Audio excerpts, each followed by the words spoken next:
That is data from every centre which, as far as we're aware, has identified themselves as a VHL surveillance centre. That would be wonderful. So we did ask them for the headline figure of how many patients do you follow with VHL, how many have got a mutation, and so on and so forth. So that will give you a fairly complete. That would be very, very useful. So all the prevalent cases. Yeah. One of the big things that I'm having a problem with in the literature is this reoccurrence. Yes.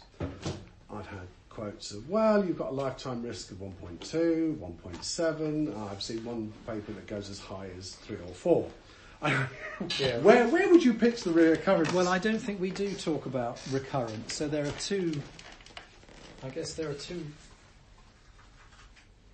things to think about there. Firstly, what do you mean by recurrence? Because recurrence to me is you've had a hemangioblastoma removed, and it's been incompletely removed, and therefore the cyst comes back. Right. However, our expectation is in VHL is that patients are at very high risk of having multiple hemangioblastomas. So you'll do surgery in 2005 for a hemangioblastoma, you'll do surgery in 2011, and you might do surgery in 2018. Yeah.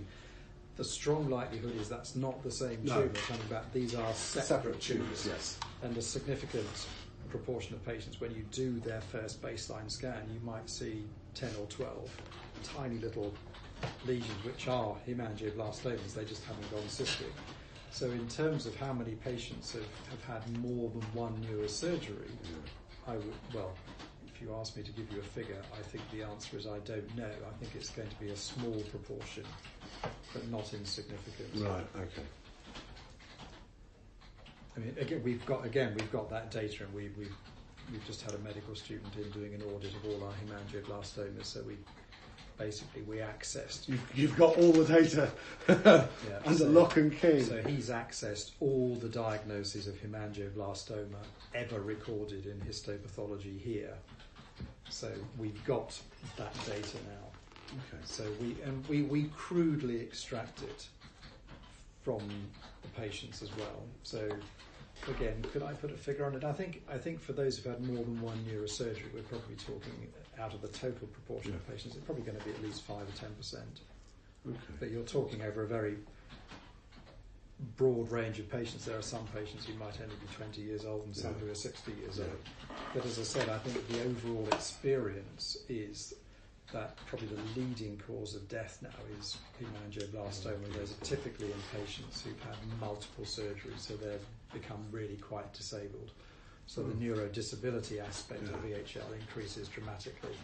And I think what I want to say, what you're identifying is that actually we haven't been that good at I don't think anyone has, because it's such a small population. And when you've got such a tiny population, you know, you might have a hot spot in Italy, for example, talking internationally, because that's my expertise, and that just blows the...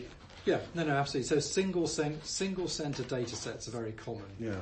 Larger, more coordinated longitudinal data sets, recorded correctly, are extremely rare. I really look forward to seeing your publications. So the VHL Alliance in North America is very good at doing patient-entered patient registries, but they haven't really generated a vast amount of useful information from those yet. No, quite. Okay. And now we've been talking about, I'm going to get it right now, hemangioblastoma. You'll get there. Yeah, of the CNS. With the retina, do you get many patients coming in, or do they just get taken straight off to ophthalmology? No, so our surveillance clinic is a combined clinic with ophthalmology. Right, okay. So when patients come in, the very first thing they have done is retinal photographs. Okay. Done. So we screen for the retinal angiomas once a year, and that's done at the same clinic. And then, depending on what we find, they will either be managed locally with laser or readmitted for cryoablation, or if they're problematic or located centrally or something, typically we would refer down to Moorfields. Right. But we do now have quite a good team of extremely experienced I noted that, yes. retina